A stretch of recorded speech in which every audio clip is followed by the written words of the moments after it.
What's going on, everybody? Eric Lindquist at Stochastic here on the Odd Pepper channel, coming to you with a Thursday edition of MLB Lindy's Lanes, Likes, and Locks. I don't know why the dramatic pause there. Hit that like button, subscribe button, notification bell goes a long way for me on this video. Goes a long way for you. That way you become a prize whenever great content is going live here at our little neck of the YouTube woods. Generally, it's like, oh man, 15 game slate, 15 game slate, 15 game slate. And that's kind of the way this, 16 we had on Tuesday, but only 3 games. 3 games going our way here on Thursday, so I'm going to break it down for you the best I can. I ended up doing the expedited version just so I can have a little bit of a night with the lady, if you will. I love my wife. I was going to kick it with the boys for a little bit. Yeah, Thursdays are for the boys. Or Wednesday night. It's Wednesday. Anyway, this is for Thursday. We're going to break down the 3 games that we have going there. Looking forward to it here. Obviously, Lindy 5. If you guys are looking to get into that premium Discord, look at this. I have a graphic. It's really pretty and cute. $5, friends. Let's less than $1 a day to jump into the premium Discord. Plus, I know I'm going to have updated plays throughout the day tomorrow. Hell, might throw some WNBA into the mix. Don't throw anything out on the court. Real ones know what I'm talking about. But Lindy 5, friends. $5 for your first week to come kick it in the Discord. I would love to see you there, but you'd love to be there. Plus, really nice morning that we ended up putting together there. Just kind of looking at everything so far. Detroit money line, that was about as free as it gets. Ended up getting Mackenzie Gore under 17.5 outs. That was very useful. Ended up getting Ryan O'Hearn over 1.5 hits plus runs plus RBIs, just automatically homers in his first at bat. Really good morning. And then, of course, Isaac Collins doesn't get a hit. But you know what? That is neither here nor there. Hopefully the evening window.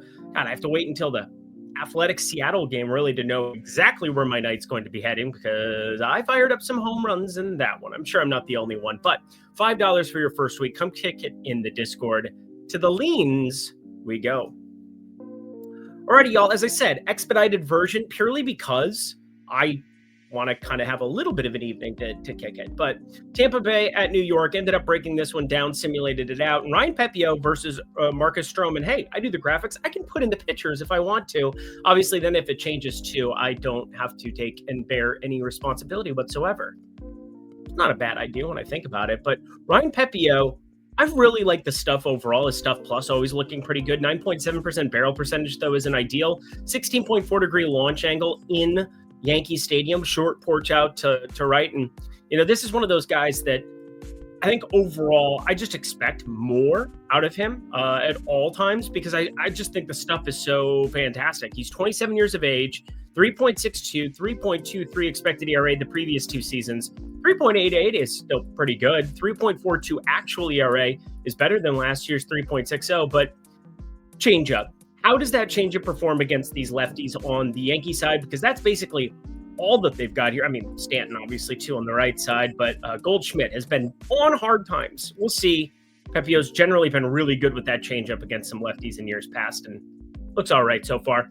Marcus Stroman, though, I'm surprised that my data doesn't like targeting him here, because I just think he's a pinata. And Brandon Lau did end up in the lineup today, Wednesday, so the king has returned.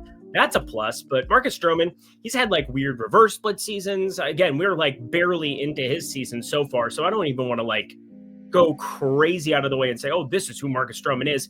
But if you guys look in Baseball Savant, if you've always looked like where they have the velocity, now they have everything listed, and you're very easily, I mean, it's always been easy to export from there, but batting average, expected batting average, slugging, expected slugging. Everything's up, year over year, as you might expect as he's been aging. 474 slugging against, 500 expected slugging against.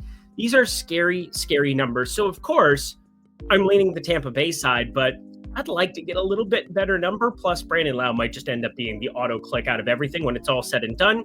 But that game's about to start, so we're not going to even worry about that. All right, we continue on our merry way. Atlanta at Cincinnati. We have Carlos Carrasco, Cookie Carrasco, making his Atlanta debut for some godforsaken reason, taking on Andrew Abbott. This is what the kids call a pitching mismatch. Look at that. I can do it. I can do it. Put your back into it. You can do it. Put your... It's not what we're here for, Eric. We're here to talk baseball, and I do think Cookie Carrasco is just cooked, and I'm not the only one who feels that way. I think everybody feels that way.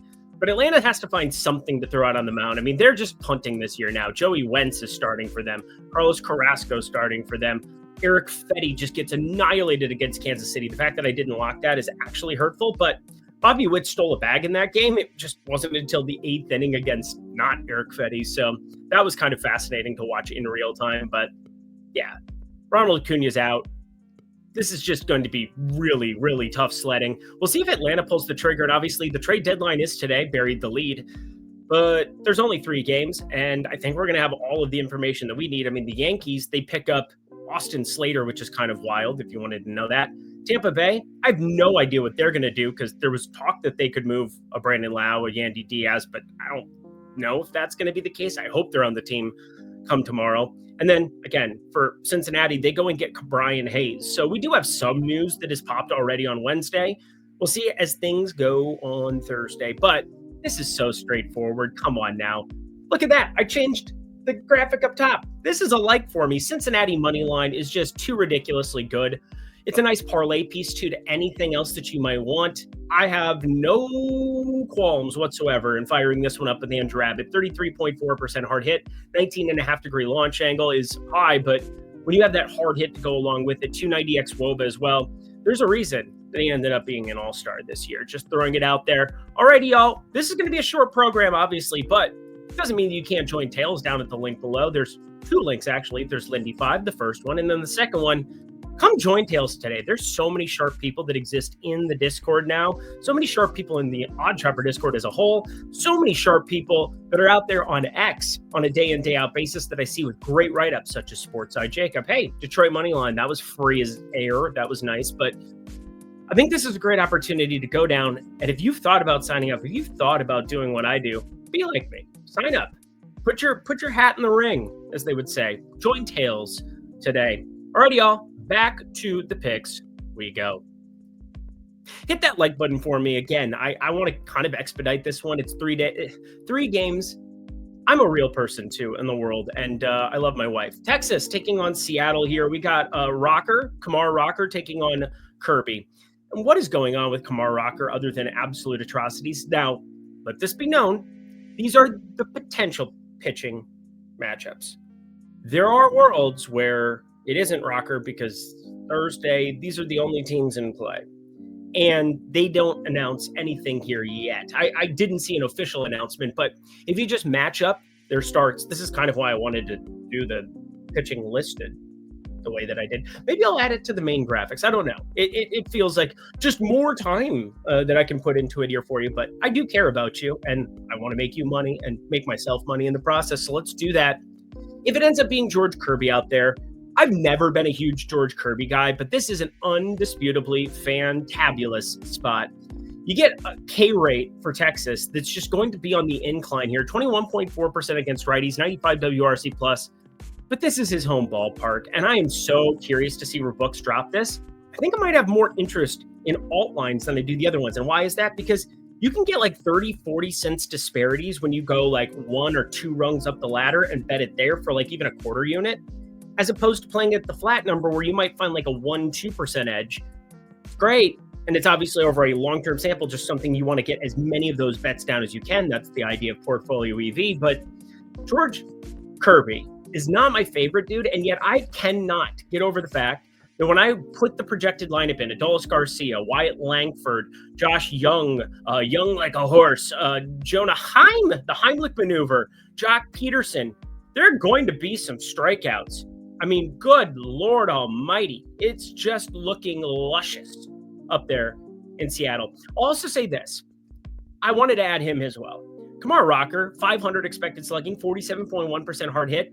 Doesn't get a ton of launch. 8.3-degree launch angle. Again, it's decent enough if you're somebody who can launch it yourselves. And Dominic Canzone isn't that guy, pal. You're not that guy. But he is smashing the baseballs. 49.5% hard hit, 513 expected slugging. Just has an 8.6-degree launch angle. So it's really going to come down to price and probability. But kind of thrown off by some of the numbers. Obviously, he's not in the lineup today against against a lefty in Sacramento. It is against the Athletics. But I think there's a world where we do want to be invested in the K ladder. That's going to be your lean.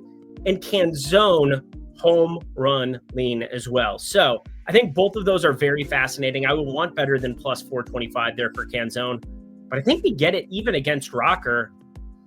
I'm not off my rocker. Yeah, I am. I normally am. But you can come get all of that goodness, that ridiculousness for yourself. Yeah, the Sheeman stolen base still is so fun. That was so fun on Tuesday. That's gonna like make my week. That just makes me happy. The warm and fuzzies. But anyway, Lindy 5 friends, $5 for your first week. That's less than $1 a day to come kick it in the Discord, and then you can see how funny I am. Hey everybody, come see how good I look. Now let's get out of here. And that does it for the fastest ever edition of MLB Lindy's Leans, Likes, and Locks. Head to the comment section below. Let me know your favorite plays that exist on the board for this one. Obviously, only 3 games on the board. Be frugal. Enjoy your Thursday. We get early morning baseball with the Yankee game. That's nice. And then I'm going to go hit golf balls. And then I'm going to come back and do my nightly routine. So I'm looking very, very forward to it. Anyway, let's get the heck up out of here. Until next time, friends, I'm Eric Lindquist. Best of luck in the MLB streets on Thursday. Bye.